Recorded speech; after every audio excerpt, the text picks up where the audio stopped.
विश्व 24 न्यूज हर पल आपके साथ।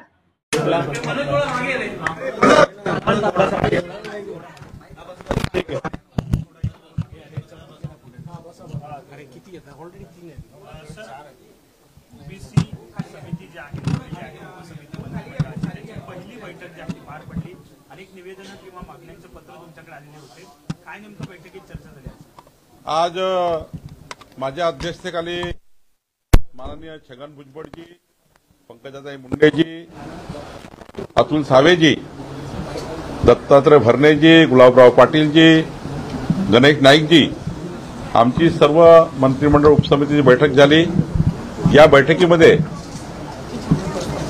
ओबीसीच्या ज्या 353च्या वर जाती आहेत, या समाजाकरता 18 पगड जातीकरता बजेटमधनं साधारण 3800 कोटी रुपये जे मिळायचे आहे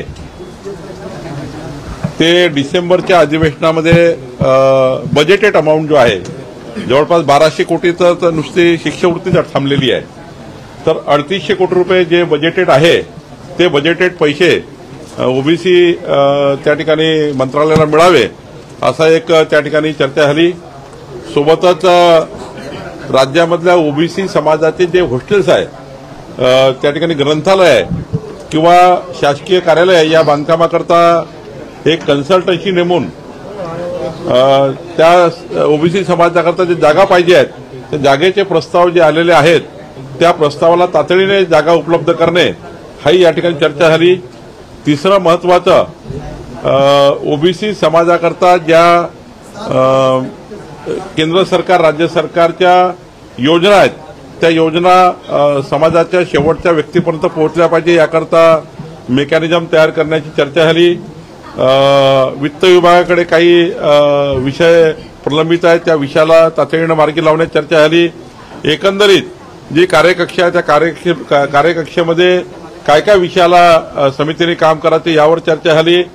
आणि सोबतच जे अत्यंत महत्वाचा जो आता जो संभ्रम जनतेच्या मनात आहे ओबीसी समाजामध्ये की आपला अन्याय होणार आहे, जे काही त्या ठिकाणी जो काही आता मराठा समाजाचं आंदोलन झालं त्यातून जो काही शासन निर्णय झाला त्यातून काही ओबीसी समाजावर अन्याय होणार आहे, याबद्दलही आम्ही खूप वेळ चर्चा केली।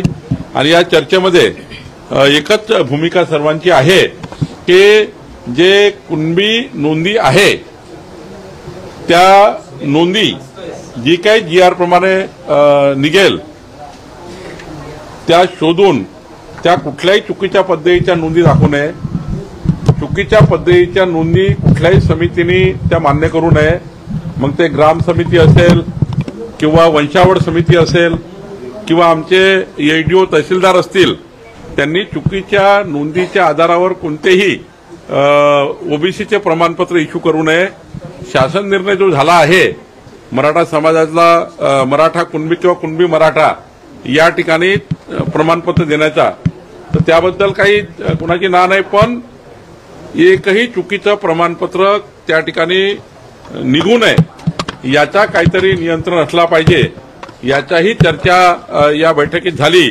नाहीतर मग जीआरचा काहीतरी चुकीचा अर्थ काढून त्या ठिकाणी काहीतरी नोंदी घेतल्या हे होऊ नये। जे नियमात आहे, जे मागासवर्गीय राज्य मागासवर्गीय आयोगाच्या दिशानिर्देशाप्रमाणे मराठा कुणबी किंवा कुणबी मराठा जो ओबीसीमध्ये घेतला आहे त्याप्रमाणे जे दिशानिर्देश आहे आणि जो काही जीआर आहे त्या जीआर प्रमाणे जाताना एकही खोटं प्रमाणपत्र किंवा खोट्या नोंदी किंवा खोटे प्रमाणपत्र याच्या आधारावर मात्र कुठल्याही एडीओ तहसीलदारनी चुकीचे प्रमाणपत्र देऊ नये। जे शासन निर्णय आहे की मराठा कुणबी किंवा कुणबी मराठा हे नोंद असेल तरच त्या ठिकाणी या ठिकाणी पुढे जावं असाच त्या ठिकाणी सर्वांचा एकमत होता, पण चुकीच्या नोंदी मात्र कुणी करू नये असं सर्वांचं या ठिकाणी चर्चा झाली आहे। काही त्या ठिकाणी शासन निर्णयाबद्दल संभ्रम होता, त्या शासन निर्णयाबद्दल पुढच्या उपसमितीच्या बैठकीत चर्चा होईल, पण आजच्या बैठकीत मात्र सर्वांनी येणाऱ्या काळामध्ये 18 पगड जाती ओबीसी समाजाला महाराष्ट्र सरकारच्या माध्यमातून संपूर्ण न्याय मिळावा, हक्काचा निधी मिळावा, हक्काचे सर्व त्या ठिकाणी जे काही ओबीसी समाजाचे सवलती आहेत त्या मिळाव्या.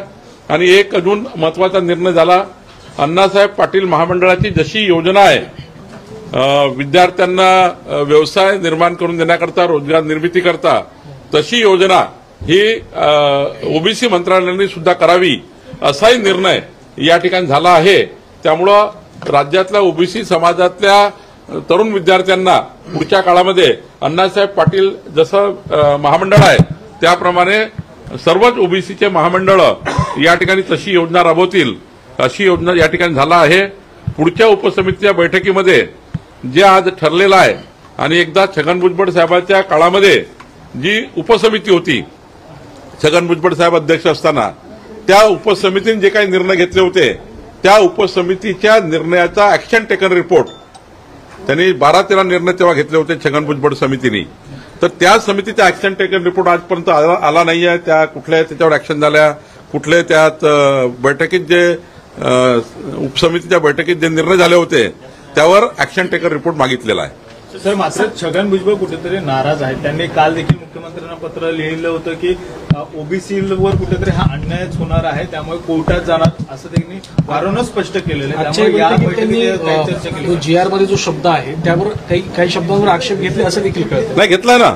त्यांनी सांगितलं की 2 शासन निर्णय वेगवेगळ्या पद्धतीचे त्यांनी सांगितले की त्या शासन निर्णयामध्ये त्यांना संशय आहे. त्यांना आम्ही त्या ठिकाणी पूर्ण शासन निर्णय त्यांनी वाचला, आम्ही वाचला.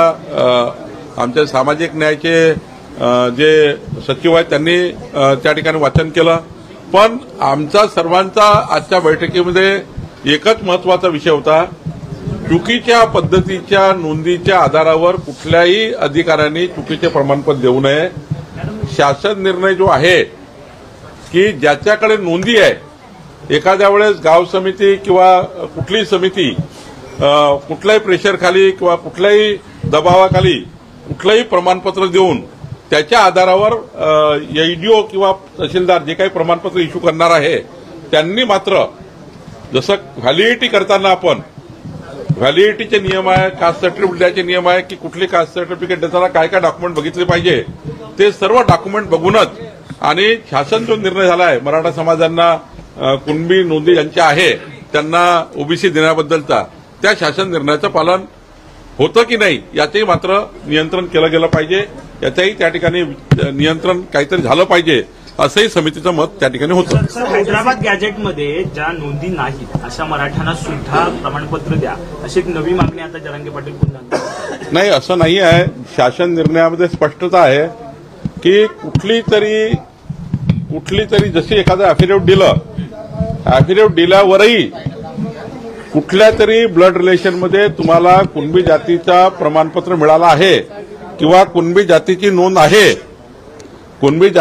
आहे, शेवटी अॅफिडेव्हिट दिलं.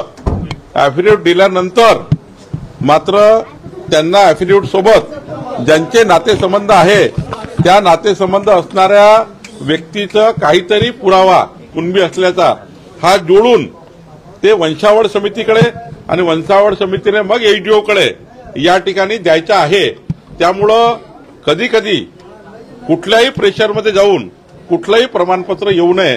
जे नियमानी प्रमाणपत्र आहे, जे कुणबी नोंदी आहे त्यांनाच मात्र प्रमाणपत्र मिळावं असा त्या जीआरचा अर्थ आहे. छगन भुजबळांना जेलमध्ये टाकण्यात यावं असं देखील मनोज जरांगे पाटील म्हणतात. त्यामुळे कसं बघताय, कारण की ज्या पद्धतीने खरं तर छगन भुजबळ याला वारंवार विरोध करतात, त्यामुळे जरांगे पाटील म्हणतात की त्यांना आता जेलमध्येच टाकावं. नाही, जरांगे पाटील काय बोलले, त्यांच्या म्हणण्यावर कुणाकुणाला जेलमध्ये टाकायचं आहे हे आता राजकीय भाग होईल.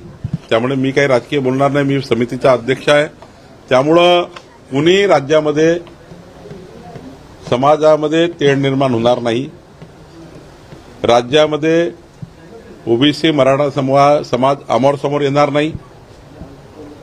समाजामध्ये असं कोणी वातावरण तयार करू नये, ओबीसी मराठा असे वातावरण तयार करू नये. नियमानी आहे त्या गोष्टी सरकार करत आहे आणि मला विश्वास आहे माननीय मुख्यमंत्र्यावर माननीय मुख्यमंत्री देवेंद्र फडणवीसजीवर ओबीसी समाजाचा विश्वास आहे की माननीय मुख्यमंत्री देवेंद्र फडणवीसजी ओबीसी समाजावर कुठलाही अन्याय करणार नाही आणि मराठा समाजामध्ये ज्या कुणबी नोंदी आहे त्यांच्याबद्दलही जो स्पष्टता आहे त्याबद्दलही कुठलाही चुकीचा निर्णय होणार नाही. या समितीचा ओबीसीच्या मंत्रिमंडळ उपसमितीचा संपूर्ण विश्वास मुख्यमंत्र्यावर आहे. महाराष्ट्रातल्या 18 पगड जातीचा विश्वास देवेंद्र फडणवीसजीवर आहे. त्यामुळं कुठलाही ओबीसीवर अन्याय होणार नाही याचा मला विश्वास आहे. 58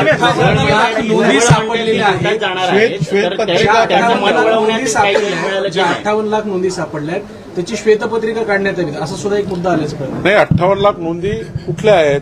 शिंदे समितीने सर्व नोंदी तपासून सर्व नोंदीचा संपूर्ण सर्वेक्षण करून त्या नोंदीबद्दलचा संपूर्ण अहवाल मंत्रिमंडळासमोर सादर केलेला आहे. त्यामुळे एकदा मंत्रिमंडळासमोर शिंदे समितीने अहवाल सादर केला की तो अहवाल क्लोज होतो. तो अहवाल रिओपन होऊ शकत नाही. ऑलरेडी शिंदे समितीने मंत्रिमंडळासमोर किती नोंदी याच्याबद्दलचा ऑलरेडी अहवाल सादर केला आहे. आता 58 लाख वगैरे जो विषय आणताय हा वेगळा विषय आहे. पण ऑलरेडी कुणबी समिती शिंदे साहेबांनी एकनाथ शिंदे साहेबांनी तयार केली होती. त्या समितीचा रिपोर्ट गव्हर्नमेंटकडे आहे. त्यामुळे आता ते रिओपन होऊ शकत नाही. त्याच्यामध्ये आता हे जे नवीन आपण म्हणतो हैदराबाद गॅजेट याच्यामध्ये काय म्हटलं आहे? हैदराबाद गॅजेटमध्ये आमच्या बैठकीमध्ये जे काही सामाजिक न्यायाचे सचिवांनी सांगितलं की याच्यामध्ये तुम्हाला अॅफिडेव्हिट दिलं तर काय अॅफिडेव्हिटवर एक प्रमाणपत्र द्यावं लागेल कुणाच तरी. म्हणजे मी अॅफिडेव्हिटवर सांगितलं की कुणबी जातीचा आहे, कुणबी नोंद आहे माझी, पण तुमच्या नातेसंबंधात तुमच्या ब्लड रिलेशनमध्ये तुम्ही कुठली तरी नोंद आहे का याचा सुद्धा पुरावा अॅफिडेव्हिट सोबत जोडावा लागेल आणि तो गाव समितीने आणि तो वंशावळ समितीने मान्य करावा लागेल. मगच त्या ठिकाणी एडीओ प्रमाणपत्र देईल. राजकीय भुजबळांनी अनेक आक्षेप घेतलेले आहेत. या आक्षेपांना घेऊन ते कोर्टात जाणार म्हणतात, तर त्यांचं मन वळवण्यात समितीला यश नाही. प्रत्येकाचा अधिकार त्यांना आहे. भुजबळांनी काय करावं त्यांना अधिकार प्राप्त आहे. ही समिती जी आहे ही एका पॅरामीटरवर काम करणार आहे.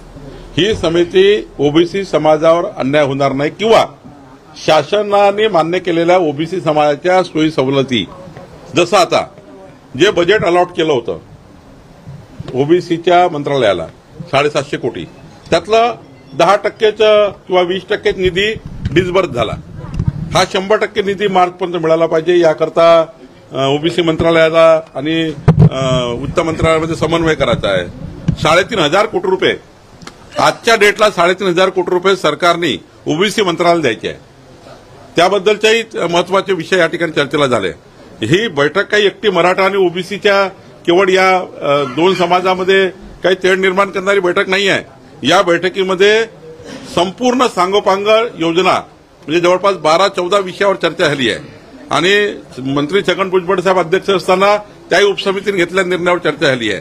त्यामुळं ही स्पष्टता आहे.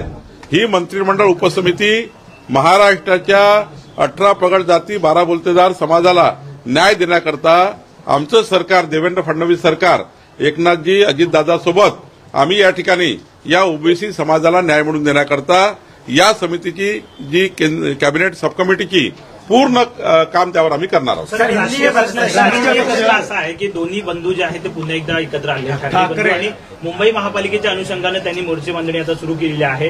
कशा जागा वाटप करता येतील त्यांची रणनीती आता सुरू झाली. मी यापूर्वीच सांगितलं आहे आणि आमच्या भारतीय जनता पार्टीचा आम्ही जो काही आमच्या कोर ग्रुप किंवा आम्ही जे काही आमचा पक्ष आहे आमच्या सर्वांकडून त्यांना शुभेच्छा आहे. त्यांनी एकत्र यावं, एकत्र लढावं, पारिवारिकही एकत्र यावं, घरगुती एकत्र यावं, कौटुंबिकही एकत्र यावं आणि राजकारणातही एकत्र यावं. आमचा काही त्याबद्दल ना आमचा त्यांचा त्यांनी निर्णय घ्यायचा राजकीय. शेवटी राजसाहेब आणि उद्धव ठाकरे साहेब वेगळे का झाले? राजकीय कारणाने झाले. राजकारणात त्यांचं पटलं नाही, वेगळे झाले. आता राजकारणात त्यांचं पटायला लागलं, एकत्र आले. त्याच्याबद्दल आमचा तिसऱ्यांचा बोलाचा काय अधिकार आहे? याच्या मधात वेगळे झाले कुठल्या कारणाने झाले होते? राजकीय कारणाने झाले होते. एकत्र का आले तर राजकीय कारणांनी आले. त्याच्या मधात बावनकुळेचा का प्रश्न आहे? सर, उपराष्ट्रपती पदाची निवडणूक उपराष्ट्रपती पदाची निवडणूक पार पडलेली आहे. जी मतं फुटलेली आहेत ती महाराष्ट्रातली सुद्धा जी मतं फुटलीत अशी माहिती समोर येते सूत्रांकडून. तर जे विरोधक आहेत किंवा महाविकास आघाडीतले नेते आहेत त्यांचं म्हणणं आहे की तुम्ही मतं फुटली असं म्हणताय, मग त्याचे पुरावे द्या. मुख्यमंत्र्यांनी कालच म्हटलं होतं की आगे आगे देखो होत आहे की कुठेतरी याला जोर. या देशातल्या 140 कोटी जनतेचं, या देशातल्या निवडून आलेल्या लोकप्रतिनिधी खासदाराचं, राज्यसभेच्या आणि लोकसभेच्या खासदाराचं प्रचंड विश्वास, भारताच्या विकासाचा विश्वास, देशाचा विकासाचा विश्वास माननीय प्रधानमंत्री मोदीजीवर आहे. आणि पुन्हा एकदा या देशाने दाखवून दिलेला आहे या निवडणुकीत की एनडीए प्रचंड मजबूत आहे. उलट ज्यांनी या राष्ट्रपती उपराष्ट्रपती पदामध्ये आम्हाला एनडीएचे मतं फोडायची आहे, एनडीएचे मतं आम्ही तोडू आणि आमचा उपराष्ट्रपती निवडून आणू, त्यांनी असं म्हटलं होतं. त्यांनी अशा वल्गना केल्या होत्या. खरं तर त्यांनी आता महाविकास आघाडीच्या नेत्यांनी आणि वरच्या त्यांच्या संपूर्ण राहुल गांधींनी आता आत्मपरीक्षण केलं पाहिजे की अवैध मतं कुणाची आहेत. त्यानंतर त्यांना कमी जे 300 मतं मिळाले, कमी मतं का मिळाले, कुणाचे मतं गेलेत. मला असं वाटतं की ते अजूनही आत्मपरीक्षण करत नाही आहे. लोकप्रतिनिधी मोदींच्या मागे आहे, खासदार मोदींच्या मागे उभे आहेत, लोकसभा मोदींच्या मागे उभी आहे, राज्यसभा मोदींच्या मागे उभी आहे. आणि पुन्हा हे सिद्ध झालं आहे की या देशामध्ये भारताच्या विकासाचा जर केंद्रबिंदू काय आहे तर माननीय पंतप्रधान मोदीजी आहे. हे राज्यसभेच्या लोकसभेच्या खासदारांनी पुन्हा एकदा सरकार एनडीएला मतदान करून दाखवून दिलेलं आहे.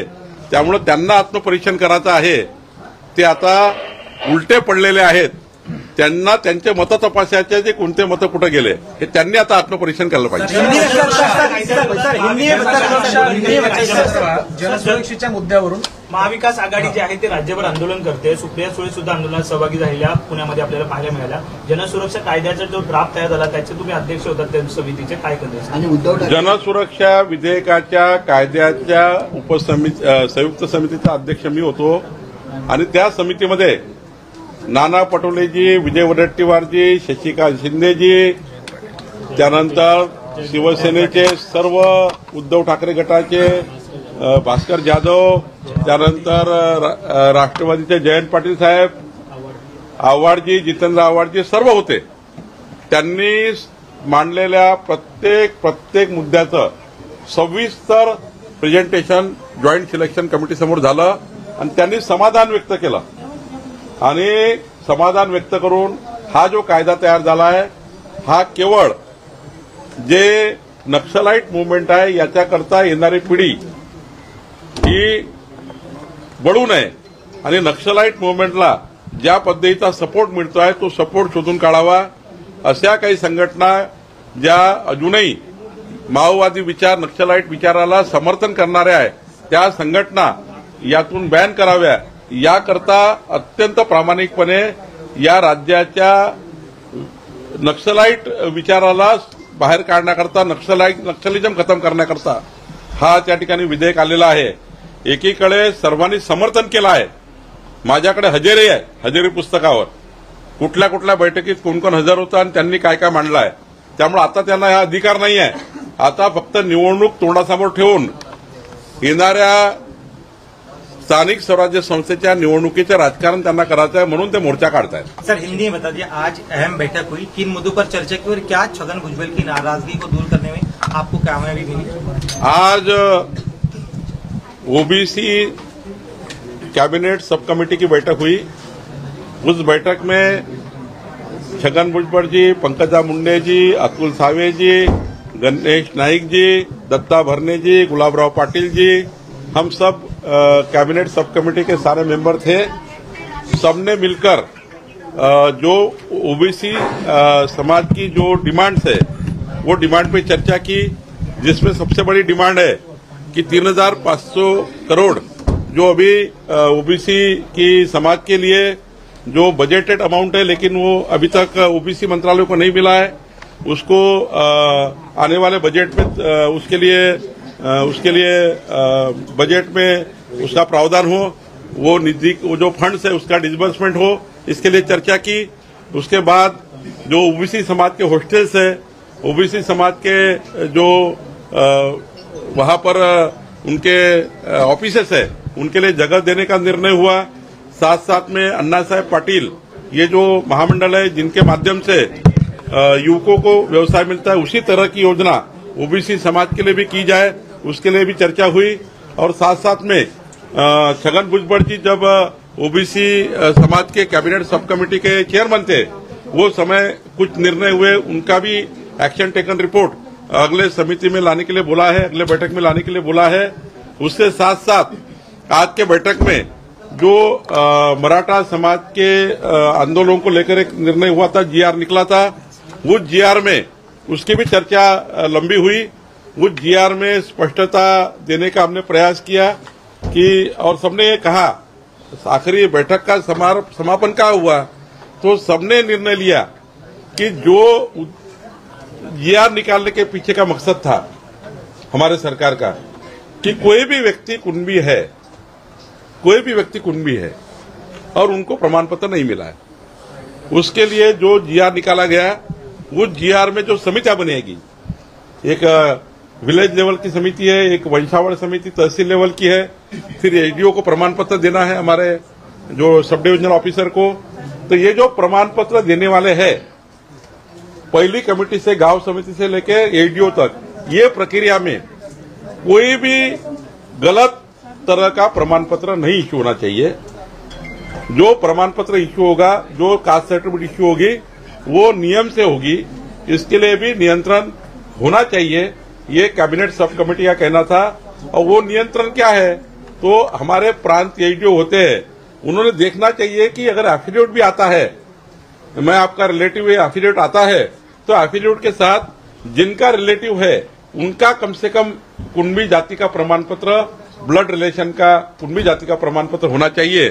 ये नियंत्रण भी इसके ऊपर रहना चाहिए, नहीं तो कोई भी जाके कल इतनी सर्टिफिकेट गलत निकली है, फिर उसका एक कोई व्हाइट बुक निकालो, फिर उसकी एक पूरी इंक्वायरी करो, ये नहीं होना चाहिए। जो भी सर्टिफिकेट इश्यू करने वाला ऑफिसर है, उसने सारी जीआर के हिसाब से जो जीआर निकला है मराठा समाज के लिए कुणबी डालने का, कुणबी के लेकर ओबीसी में डालने के लिए, वो जीआर को कोई भी गलत पद्धति से यूज ना करे, वो जीआर का ईमानदारी से पालन हो, ये भी चर्चा इस सब कमेटी में हुई है। छगन भुजबल कोर्ट में जाने की बात कर रहे हैं, सरकार का हिस्सा होने के बावजूद वो इस तरह से सरकार के खिलाफ भूमिका ले रहे हैं। नहीं, देखिए, हर व्यक्ति को व्यक्तिगत अधिकार तो है, उनको कोर्ट में जाना है, कोर्ट में क्या बताना है वो उनका अधिकार है, लेकिन कैबिनेट सब कमेटी के सामने जीआर का वर्ड सेंटेंस पढ़ा गया, और जिसमें स्पष्टता के रूप से सामाजिक न्याय सचिव ने कहा कि इसमें एफिडेविट भी, अगर किसी का ब्लड रिलेशन का प्रमाण पत्र साथ में लगेगा, आपके पास प्रमाण पत्र नहीं है लेकिन आपके भाई के पास है, तो आप एफिडेविट देंगे कि मेरे भाई के पास सर्टिफिकेट है, वो जोड़ेंगे, तब जाकर हमारे जो अधिकारी है वो सर्टिफिकेट देंगे, इसे मिलना चाहिए। यही भूमिका कैबिनेट सब कमेटी की है, और मुझे लगता है मराठा सब कमेटी जो कैबिनेट की है, उनका हिसाब से जो जीआर निकला, वो जीआर का अर्थ भी ऐसा ही निकलता है। सर, इसके अलावा नेपाल जैसी स्थिति भारत की भी हो सकती है, अलर्ट रहने की, तो इस तरह की बात संजय राउत ने कही है, एक तरह से डर जता रहे कि यहाँ पे भी वैसे ही होगा। अब संजय राउत को शायद वो नेपाल जाके आए क्या मुझे मालूम नहीं, नेपाल में दौरा किया क्या उन्होंने मालूम नहीं मुझे। कहाँ नेपाल, कहाँ भारत देश, कहाँ संस्कृति को देखते हैं आप। भारत की संस्कृति ऐसी है, भारत में 140 करोड़ लोग जिस संस्कार के हैं, ये संस्कार ऐसे है, ये भगवान प्रभु रामचंद्र का देश है, भगवान श्री कृष्ण का देश है, भगवान तथागत गौतम बुद्ध का देश है।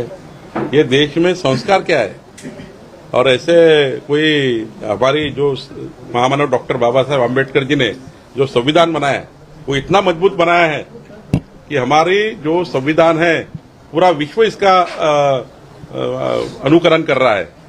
140 करोड़ भारतीय जिस संविधान से जुड़े हुए हैं, जिस संविधान को लेकर काम करते हैं, हमारे प्रधानमंत्री जी संविधान को लेकर जिस प्रकार से देश को मजबूत कर रहे हैं, संजय राउत जी जरा ऐसी अराजकता निर्माण करने वाली भाषा आपको जस्ती नहीं है।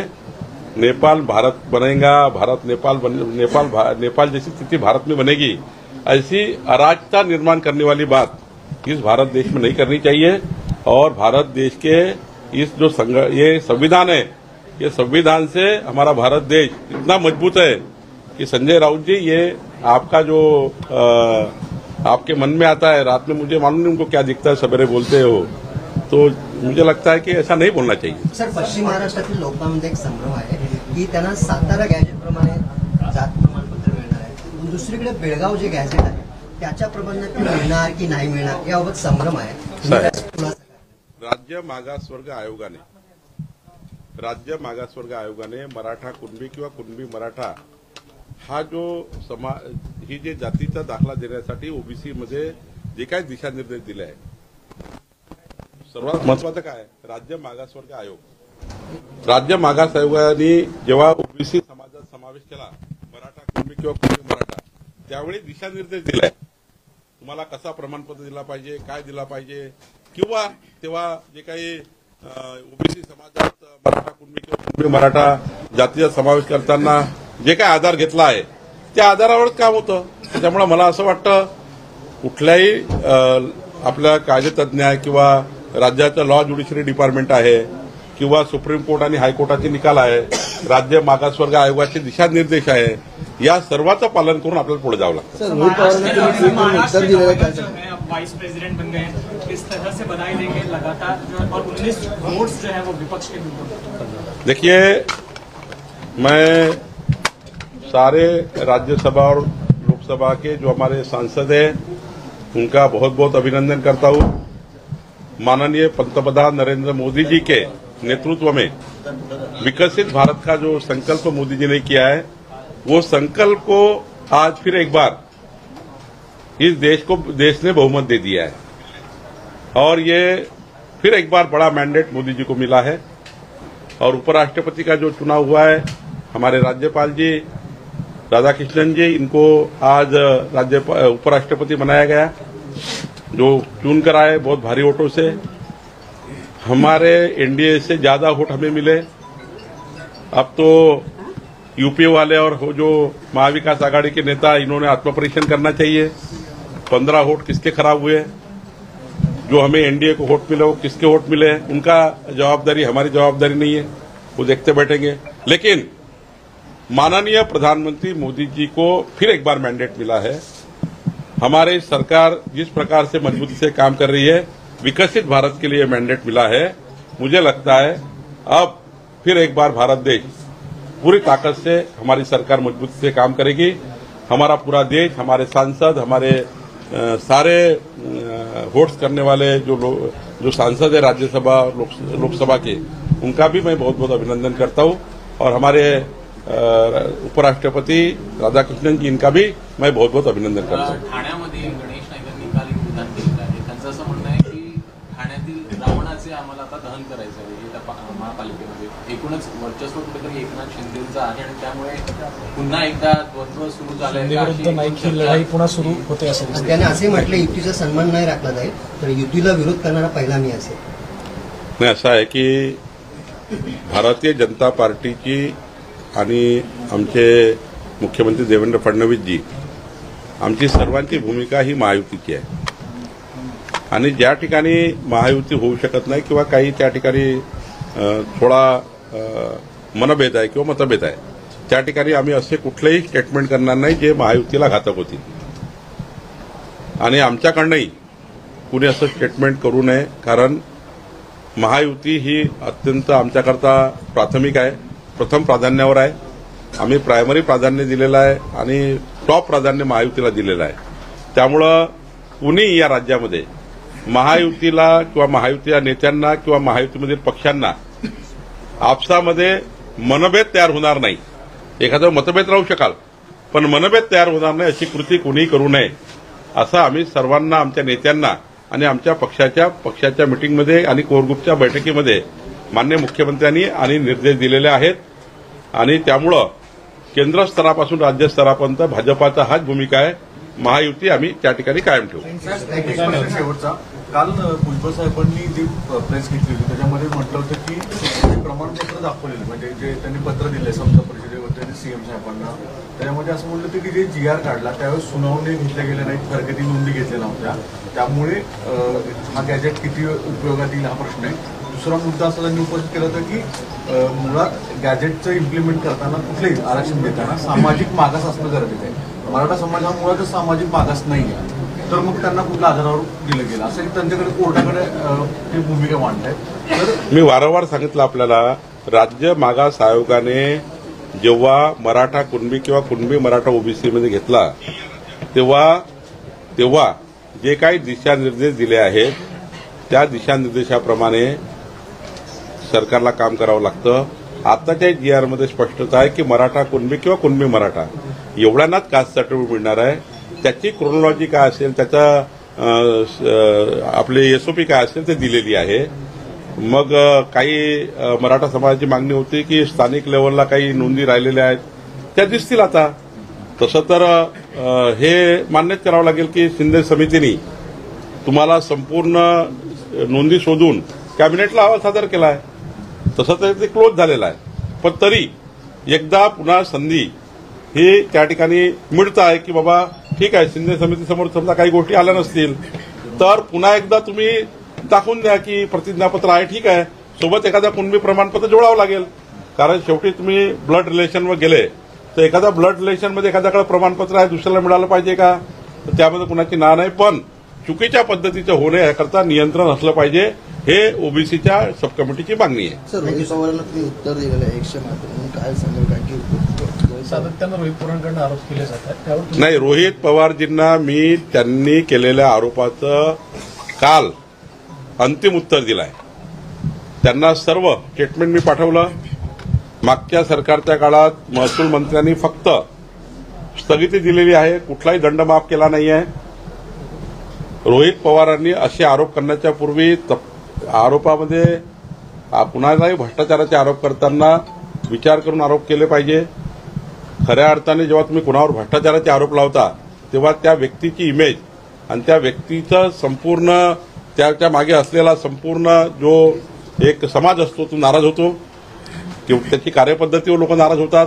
शेवटी आमच्या मागे संपूर्ण महाराष्ट्राची 14 कोटी जनता आहे, सरकारकडे बघताय आणि सरकारच्या एखाद्या मंत्र्यावर तुम्ही आरोप लावता तर साऱ्या महाराष्ट्राला संभ्रम निर्माण होतो.